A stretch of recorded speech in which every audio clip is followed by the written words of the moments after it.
En el día de hoy estaremos predicando bajo el tema las estrategias del enemigo.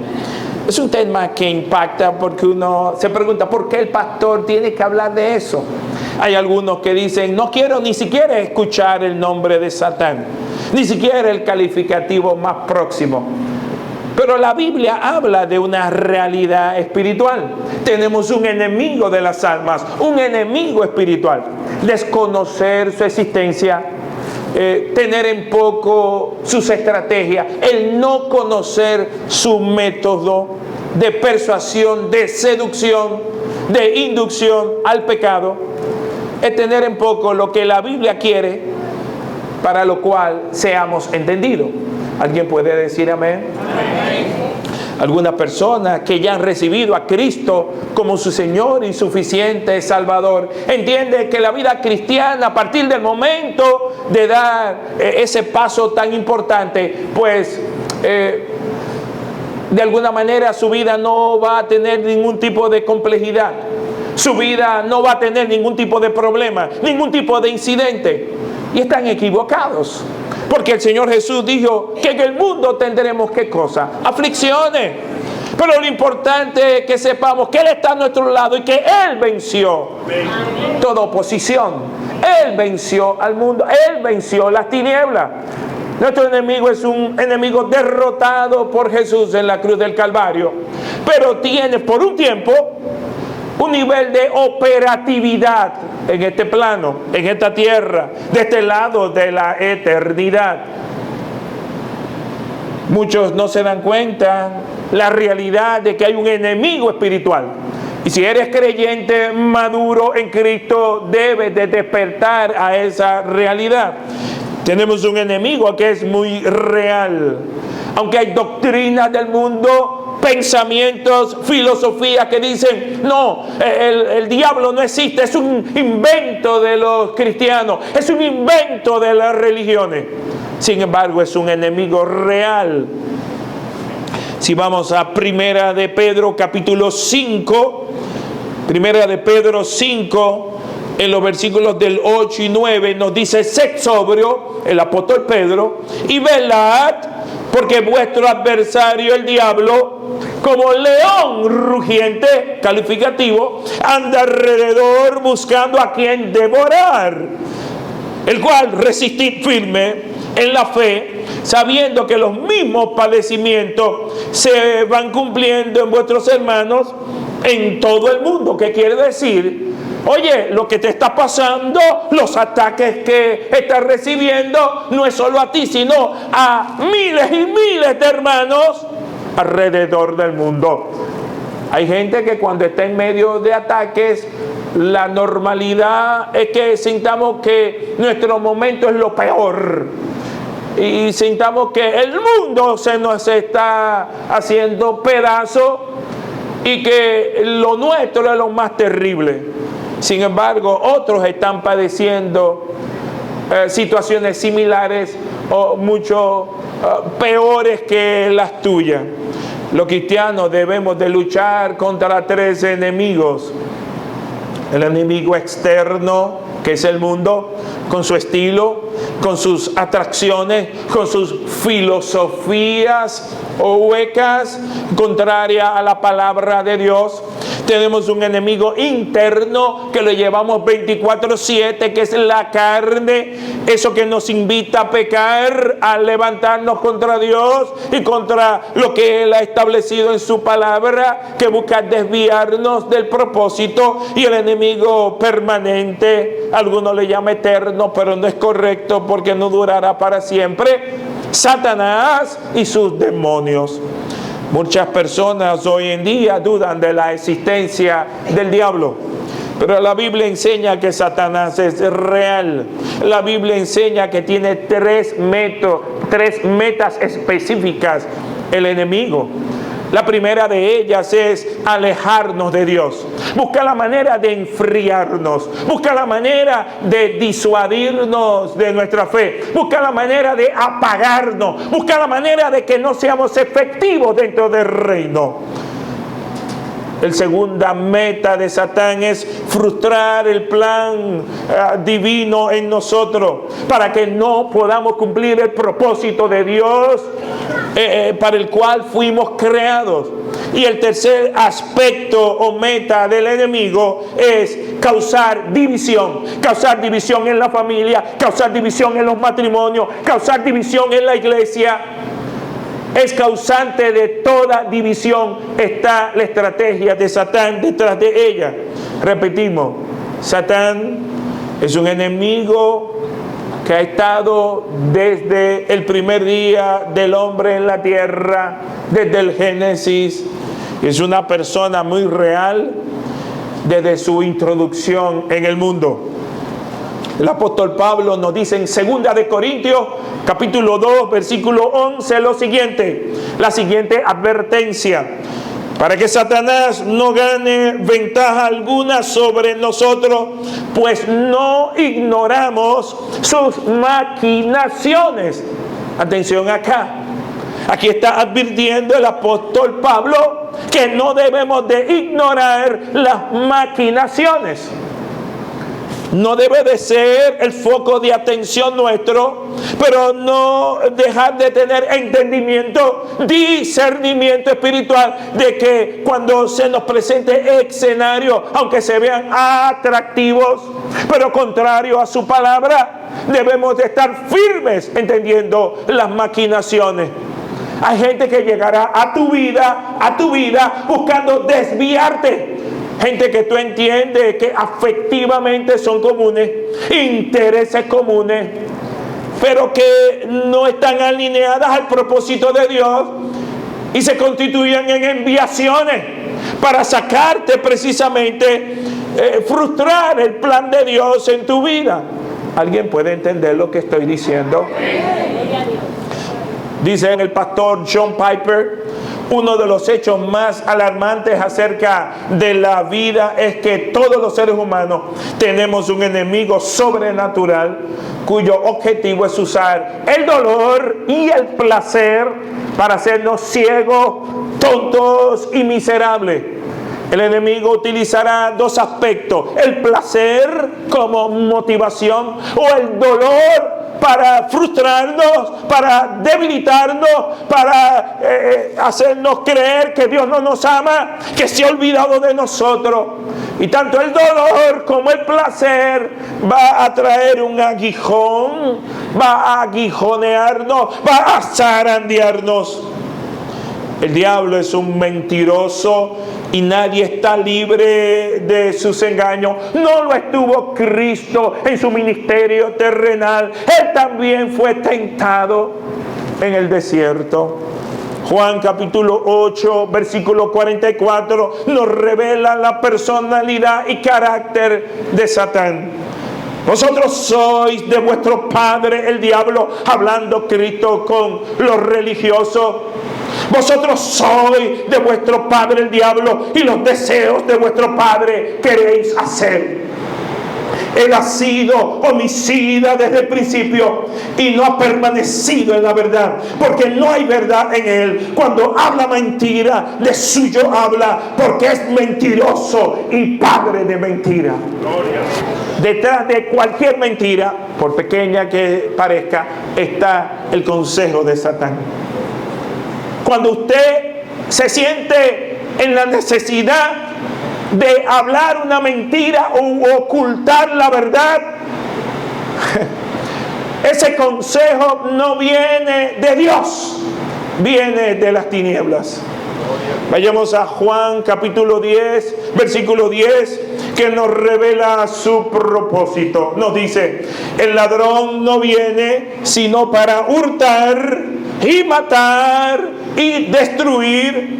Dice Cristo: yo he venido para que tengan vida y para que la tengan en abundancia.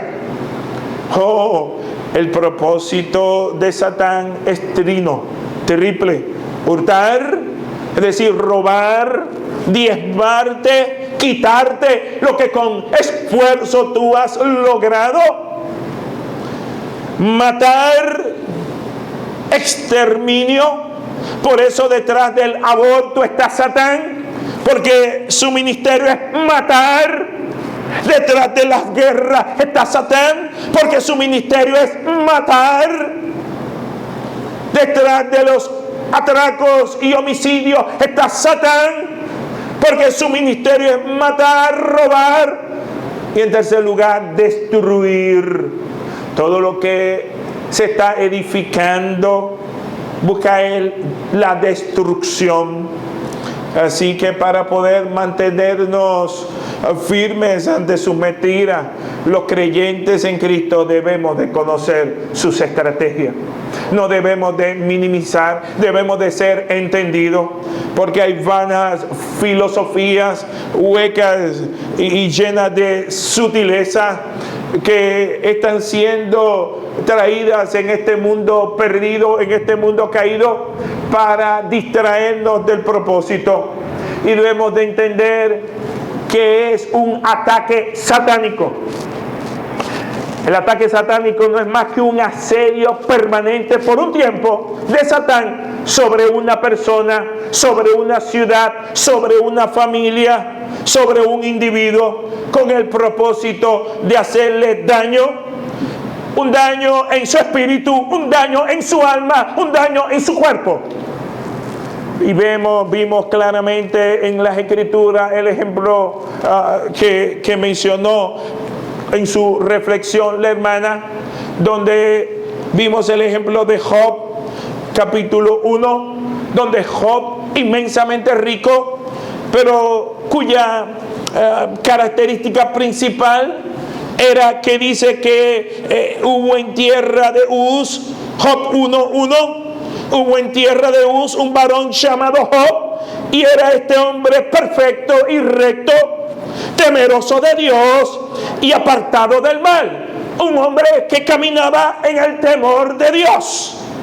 Versículo 2. Y le nacieron 7 hijos y 3 hijas. Su hacienda era 7,000 ovejas, 3,000 camellos, 500 yuntas de bueyes, 500 asnas y muchísimos criados. Y era aquel varón más grande que todos los orientales. Estamos hablando de un hombre multimillonario. Un hombre que había logrado todo lo que cualquier hombre y cualquier mujer quisiera lograr aquí en la tierra. Una familia hermosa, numerosa, 7 varones, 3 hembras, para poder tener descendencia en la tierra. Una aspiración legítima de cualquier hombre y mujer. Tener descendencia. Una descendencia prácticamente asegurada. Con 10 hijos, podía llegar a la ancianidad esperando conocer sus nietos, bisnietos. Tenía una prosperidad única, miles y miles de cabezas de ganado, zonas agrícolas bien impresionantemente extendida en la tierra, bien extensa. Tenía en su tiempo todo lo que un hombre puede soñar. Podemos agregar a eso que era un hombre bueno, humanamente hablando, un hombre que la Biblia lo llama como correcto, como recto. Pero llega a la vida de este hombre un momento de quiebre. Un momento de quiebre que puede llegar a la tuya o a la mía. Y debemos de estar entendidos de quiénes somos en Dios. No somos lo que el mundo quiera que seamos, ni lo que Satán quiera que seamos, sino lo que la palabra de Dios establece que somos. Somos hijos de Dios, somos hijas de Dios, y sobre ese fundamento somos lo que somos. Nuestra identidad debe de estar clara. Hay una película, no me recuerdo su título, que estuvimos viendo con el nieto anoche, que estuvo con nosotros durmiendo. Anoche fue noche de abuelos. Y era una película de un ratoncito llamado Stuart Little. No sé cuántos la han visto. Pues anoche nos dieron Stuart Little, comida, cena, desayuno, y hoy en la mañana Stuart Little de desayuno. Pues estábamos cambiando al niño. Ustedes saben lo que bregar con un niño de casi 5 años. Y nosotros queriendo, como somos los abuelos, ¿no? De alcahuete, le decimos, ven para acá. Ustedes saben que Stuart Little es el ratoncito de la película. Entonces, Milagro le dice, mi esposa, al nieto, ven para acá, Stuart Little. Y él dice, yo no soy Stuart Little, mi nombre es Eduardo, nunca podré ser Stuart Little. Stuart Little es un ratón y yo soy un humano. Identidad. Gloria a Dios. El niño está claro de quién es él. Los cristianos tenemos que estar claros quiénes somos, porque el mundo nos va a llamar por lo que no somos para desviarnos del propósito. ¿Alguien puede entender esto? Tú no eres la divorciada, tú no eres la viuda, tú no eres la amargada, tú no eres el desempleado. Tú eres un hijo de Dios. Tú caminas sobre una palabra que Dios te ha dicho. Y tú esperas en Él, en su palabra. Amén, hermano. El enemigo quiere infligirnos daño en nuestro espíritu, en nuestra alma y en nuestro cuerpo. Pero nuestra respuesta debe de ser igual que la de Job. Job capítulo 1. Versículos 21 y 22. Y dijo, desnudo salí del vientre de mi madre, y desnudo volveré allá. Jehová dio y Jehová quitó, sea el nombre de Jehová bendito. Agregue en el versículo 22, en todo esto no pecó Job ni atribuyó a Dios despropósito alguno. Más adelante, su esposa, la mamá de sus 10 hijos, le dijo, maldice a Dios, reniega de Dios. Tú vas a encontrar gente a tu lado que querrán decirte cosas para bajar tu fe, para desplomarte. Pero tú tienes que entender a quién tú le sirves, quién te ha llamado, quién tiene un cuidado perfecto de ti, y lo que es caminar reconociendo la soberanía de Dios. Dice el pastor John Piper que él entiende que Satán es como, ¿sabe cuando tú tienes un animal con una cuerda y la cuerda es larga pero tiene límites, sí o no? Y aunque el animal salga corriendo, llegará un momento en donde la cuerda se va a poner tensa y el dueño del animal lo va a alar, ¿sí o no? Enseñándole que tiene que límites. El enemigo tiene límites con los creyentes. Por eso le puso límites.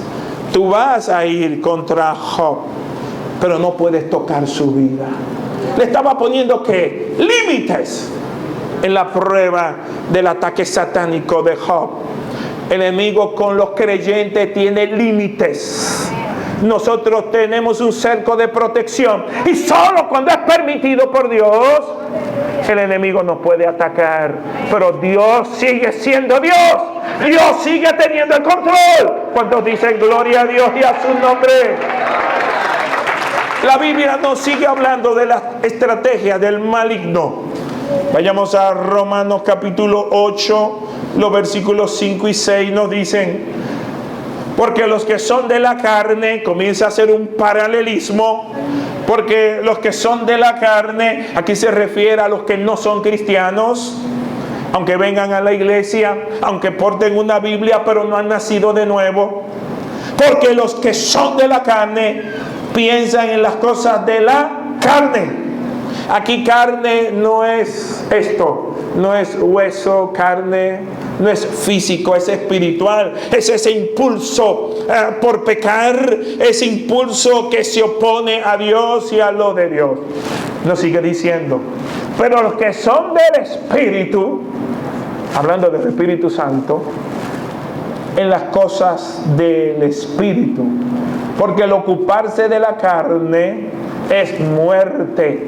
Todo el que se ocupa de la carne del pecado morirá, porque la paga del pecado es muerte. Pero el ocuparse del Espíritu es que vida y paz. Nosotros tenemos ataques permanentes y el campo de batalla es la mente. La mente es el campo de batalla. Tus grandes ataques van a estar en el campo de la mente a la hora de tomar decisiones fundamentales. Por eso tus decisiones deben de estar ancladas en la palabra de Dios. Porque solo la palabra es la que te tiene que guiar y su principio a tomar decisiones correctas. Y a veces esas decisiones van a ser en contra de lo que nos conviene, pero sí satisface a Dios y sus demandas en la palabra. ¿Cuántos pueden entender lo que estoy diciendo? Nos continúa diciendo Romanos capítulo 8, versículos 7-8. Por cuanto los designios de la carne son enemistad contra Dios, porque no se sujetan a la ley de Dios, ni tampoco pueden. La mente controlada por el diablo no podrá ser al mismo tiempo controlada por Dios. De una misma fuente no puede salir, ¿qué cosa? Agua dulce y agua salada. Dice, y los que viven según la carne no pueden agradar a Dios. No se puede dedicar pensamientos santos y a la vez pensamientos hostiles a Dios.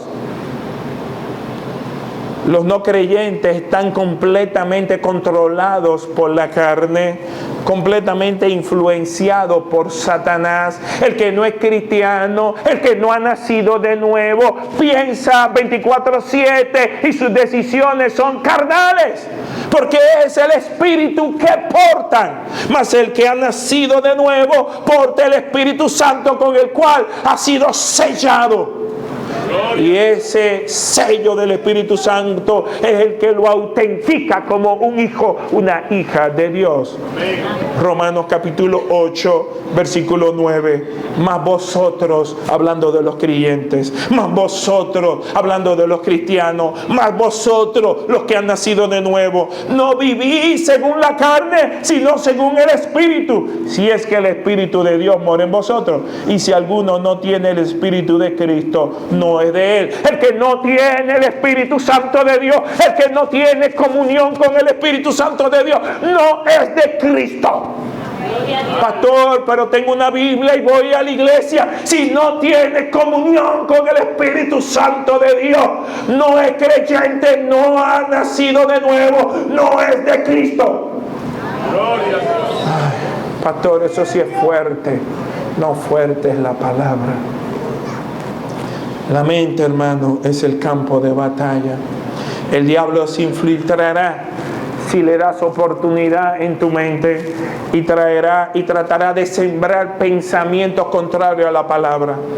Dios no te ama, Dios no tiene ningún propósito contigo. Los hermanos de la iglesia no te aman. Los hermanos de la iglesia te viven criticando. Mira el pastor que no te saludó. Mira esto, aquello, lo otro. Vivirás buscando defectos en todo el mundo, en todas partes, para desviarte del propósito. Y el enemigo ha sembrado en tu mente pensamientos para que dejes de asistir a la iglesia. El que está atento al actuar de los hombres y no al actuar de Dios es fácilmente desviado del propósito. Segunda de Corintios capítulo 4 versículos 3-4 nos dice: pero si nuestro evangelio está aún encubierto, entre los que se pierden está encubierto, en lo cual es el Dios de este siglo, Satanás, cegó el entendimiento de los incrédulos, para que no les resplandezca la luz del evangelio de la gloria de Cristo, el cual es la imagen de Dios. Satanás habla mentira todo el tiempo, es padre de la mentira. Su arte es engañar, persuadir, cegar a las personas para que el que no es cristiano no llegue al conocimiento de la verdad. Si hubiera entre nosotros alguien que todavía no es cristiano, si estuviera viéndonos alguien que todavía no es cristiano, el afán de Satanás es que no llegues a reconocer a Cristo y a tener una relación con Cristo como el Señor de tu vida y el suficiente y único Salvador personal. Esa es su obra, llevarse más y más gente a la total perdición. Satanás no podrá ni puede subyugar a un hijo de Dios, pero los hijos de Dios a veces le damos permiso para meterse. Le damos legalidad. Dile al que está a tu lado, cuidado si le da legalidad al diablo. No vas a perder tu salvación, pero te va a desbaratar la fiesta. Vas a vivir vidas inefectivas. Te va a amargar tu vida. ¿Por qué? Porque le diste legalidad. Le abriste una puerta, le abriste una ventana. Piensa dónde le estás abriendo una ventana. Piensa la puerta que dejaste media abierta para que se meta el enemigo y sus demonios y quiera aguarte la fiesta, quiera perturbarte en tu casa. Cuando vengan situaciones, piensa qué puerta, qué ventana has abierto para que se meta una influencia satánica. Satanás tiene una bolsa de trucos, de golosina para traernos y para distraernos de la verdad absoluta. Quiero terminar con estos conceptos sobre las estrategias de Satán y cómo él opera. Toma notas, por favor. La primera manera es que Satanás dirige nuestra atención hacia una necesidad o un deseo fuerte en nuestras vidas. Esta estrategia es antiquísima. Estuvo en el huerto del Edén. Estando nuestros primeros padres, Adán y Eva, en un ambiente perfecto. Abundancia, tenían de todo. Un ambiente perfecto. No tenían necesidad de absolutamente nada. Casa, comida, techo, todo. No le faltaba nada. Ambiente perfecto. Digan conmigo, ambiente perfecto. Eso habla que hay gente que dice, si tan solo yo tuviera todo, entonces sería feliz. No. ¿Por qué? Porque Adán y Eva tenían todo. Y como quiera fallaron a Dios. Pero vino Satanás y desvió la atención de ellos. Tocó a Eva y le sembró un pensamiento. Le dijo que había un impedimento para ella ser totalmente feliz.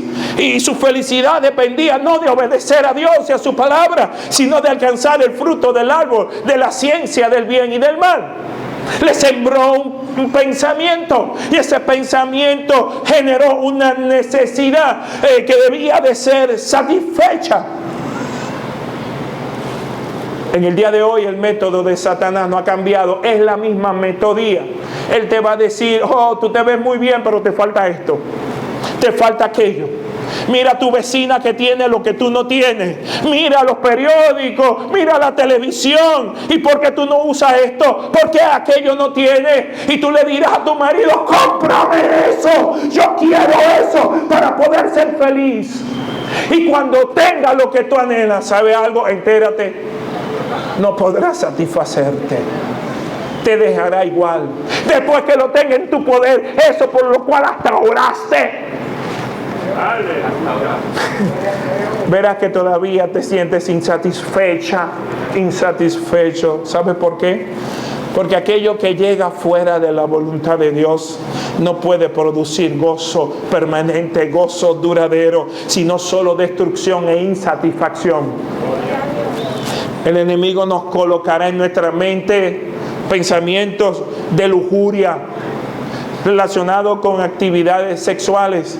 Pondré en nosotros pensamientos de codicia, de necesidades a veces naturales, necesidades que deben de ser satisfechas, pero querrá que conquistemos eso a través de métodos incorrectos, métodos donde Dios no lo aprueba. A veces vamos a querer alcanzar posiciones en el mundo, pero utilizando el método que no es de Dios. Entonces no podemos decir y venir a la iglesia y dar un testimonio. Dios me dio esto, me dio aquello, me dio un ascenso, me dio un carro, me dio... A base de haber pisoteado a otro, lo conseguiste, sí, pero tuviste una gran ayuda del mismo diablo. Porque lo conquistaste no con las herramientas y con el método de Dios. También el enemigo te producirá envidia en tu corazón. Y tú tienes que detectar cuando tu corazón se llena de lujuria, se llena de codicia, deseos desenfrenados, o cuando en tu corazón se llena de envidia porque te sientes mal, porque al otro le va bien. Es el momento de pararte y decir: el Señor reprenda al diablo y saco ahora mismo de mi mente esos pensamientos. Gloria a Dios. En segundo lugar, Satanás escogerá el momento más oportuno para sembrar en ti desolación. Lo quiso hacer con Cristo. Después de 40 días, contrario al ambiente perfecto con abundancia de comida, a Cristo le tocó la peor parte. Un ambiente totalmente hostil, un desierto sin comida, 40 días sin comer. Llega la tentación: si eres Dios, haz que estas piedras se conviertan en pan. Sacia tu hambre. Le está diciendo: sacia una necesidad natural, sacia una necesidad legítima. Pero el enemigo quiere que tú y yo saciemos necesidades legítimas a través de vías ilegítimas, fuera del propósito de Dios, adelantándonos, utilizando métodos, malicia humana, métodos humanos, influencias humanas. No hacerlo a la manera de Dios tiene un gran problema. Cristo no se pone a discutir con Satanás. Cristo enfrenta a Satanás con la palabra de Dios. Escrito está, escrito está. Tenemos que conocer la palabra para poder enfrentar a Satán cuando vengan los ataques, porque sus ataques vendrán en el momento de mayor vulnerabilidad, en el momento en donde estemos más necesitados. La tentación va a llegar en el momento en que estemos más necesitados. Dice un autor que el enemigo nos tocará en el momento de mayor vulnerabilidad, porque son los momentos donde estaremos hambrientos, solos, enojados, frustrados o cansados. Repito, para aquellos que llevan anotaciones: el enemigo traerá desolación en los momentos donde estamos más hambrientos, enojados, solos, frustrados con la vida o cansados de la vida. En esos momentos el enemigo va a querer sembrar: mátate, quítate la vida, nadie te ama. Gloria a Dios. Divórciate de ese hombre, de esa mujer. Tú no ves cómo se porta. Déjalo, déjala. Nunca tomemos, hermano, decisiones permanentes en los momentos de mayor vulnerabilidad. Siempre, hermano, en la mayoría de las ocasiones tomaremos decisiones erradas y sufriremos las consecuencias durante toda nuestra vida. Si tomamos decisiones en los momentos donde estamos hambrientos, cansados, nos sentimos solos, o nos sentimos frustrados, o nos sentimos cansados. Si en esos momentos tomamos decisiones permanentes, entonces posiblemente cometeremos grandes errores. En tercer lugar, Satanás crea duda en nuestra mente y su objetivo principal es rebajar lo que la palabra de Dios dice.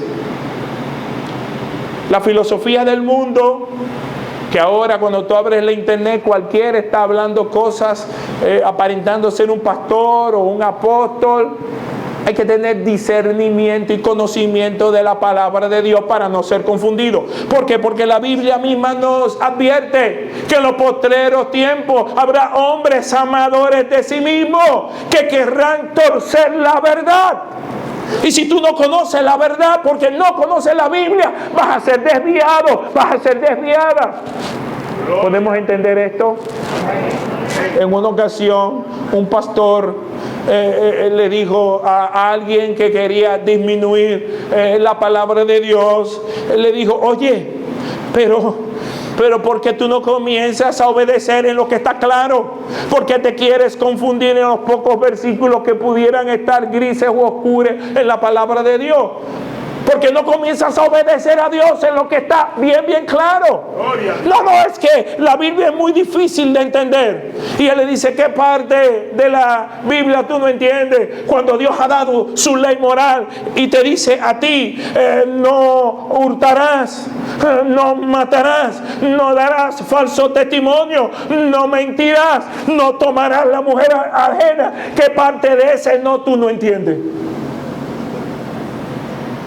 Tú no necesitas un teólogo. Tú no necesitas tomar la clase de homilética o de hermenéutica que da el pastor Eury los viernes para entender que no debes matar, que no debes mentir, que no debes dar falso testimonio, que no debes robar lo ajeno, que no debes envidiar, que no debes adulterar. ¿Qué parte de eso no tú no entiendes? Le dijo el pastor. El otro dijo: entiendo que no quiero hacerlo. Bueno, ya es otra cosa. Otra cosa es si tú no quieres obedecer, ya es otro 500. Ya es otros 500, pero la Biblia es clara. Comienza a obedecer lo que está bien claro, en vez de querer torcer la Escritura, la palabra de Dios. Satanás usa el engaño. Satanás trata de que aquello que es malo sea visto como algo bueno. Detrás de las ideologías que hay en el mundo, como la diabólica ideología de género, en donde tenemos que aceptar que la gente se llame como quiera y se comporte como quiera, y un niño de 10 años diga: estoy atrapado en el cuerpo de un hombre, pero yo soy mujer. Pero ¿cómo va a ser si por biología tú eres hombre? Si por biología tienes pene y no vulva, tú eres un niño, eres un hombre. Y la ideología de género que está en Estados Unidos acabando, en Europa acabando, es una ideología satánica. Tú puedes ser no lo que Dios determinó que eres, sino lo que tu imaginación y el diablo quiere que tú seas. Y por eso hay hombres que dicen: no, yo no soy fulano, ahora yo soy un gato. Y cuando hables conmigo tienes que decir: miau, porque yo soy un gato atrapado en el cuerpo de un hombre. Si de buena primera tu hijo te dice: yo soy un perro, de ahora en adelante me tienes que hablar jau jau, ¿qué tú harías? Agarra a ese muchacho, le lleva a un psiquiatra, porque hay un desdoblamiento en su personalidad.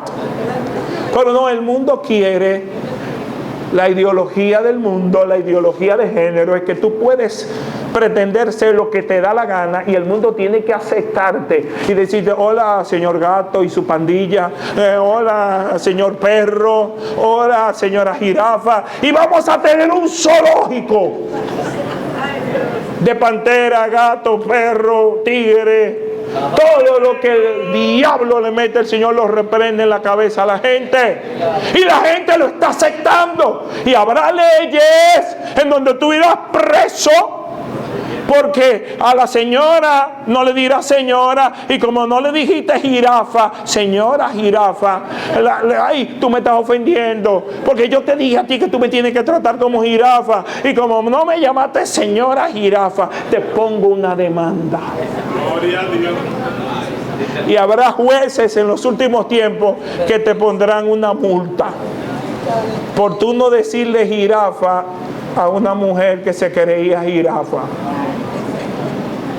Lo que le espera a este mundo. Oremos, hermano, porque Cristo venga por su iglesia. Oremos, hermano, por el levantamiento de la iglesia y a su nombre. Porque lo que le espera a nuestros hijos, a nuestros nietos, con las ideologías diabólicas, es algo terrible, hermano. Porque querrán torcer la verdad, querrán inocular, querrán adoctrinar al mundo, y los gobernantes de la tierra caerán y están cayendo bajo esa seducción diabólica para ser simpáticos, para decir que somos más democráticos, que somos más liberales, que somos más tolerantes. Y la nueva tolerancia lo que traerá es más permisividad hacia el pecado. Por ahí vienen doctrinas que van a permitir pedofilias. ¿Y sabe qué significa eso? Van a permitir, y ya hay engavetadas, colocadas en agenda, perdón, no engavetadas, colocadas en agenda, proyectos de ley para que se permita que niñas de 8 o 10 años puedan irse y casarse con viejos. Y tenemos que levantarnos como iglesia, no solamente guerreando espiritualmente, no solamente orando, sino también si tenemos que salir a marchar para decir que eso está contra la ley de Dios. ¡Aleluya! Aunque nos cueste la vida, hermano. Tengamos discernimiento espiritual. No nos podemos quedar callados cuando a nuestro lado en el metro o en un carro público, en una guagua, alguien salga con eso y nosotros nos quedemos callados para no desentonar. Es el momento de nosotros decir lo que la Biblia dice, porque nosotros somos el pueblo del libro. Nosotros somos el pueblo que seguimos lo que este libro enseña, y la palabra de Dios no es obsoleta. Es un libro antiguo, pero es un libro verdadero, veraz. Es la palabra de Dios y es un libro sagrado y un libro santo. Es la norma de Dios para vivir una vida que le agrade. Pongámonos sobre nuestros pies, por favor. En el día de hoy hemos hablado de cómo están las estrategias de Satanás para destruir, para desviar, para sacarte de la iglesia, para desbaratar tu matrimonio, para tenerte solo, sola y destruirte. Seamos entendidos, hermanos. Hermanos que comenzaron en enero con nosotros, hoy no están en la iglesia porque han creído a una mentira de Satán. Y es triste, hermano, porque hay hermanos que los perdemos porque no han estado apercibidos que no todo consejo a través de un amigo, a través de un familiar, es un consejo de Dios. Tengamos cuidado, hermano. Tengamos cuidado, hermanos. Tengamos cuidado. Porque aunque no perdamos la salvación, vamos a perder los galardones. Vamos a ser inefectivos. Vamos a hacer escarnio del nombre de nuestro Dios. Vamos a dar muy mala nota. Vamos a dar muy mal testimonio por no perseverar en lo que Dios ha dicho que perseveremos. Vamos a orar.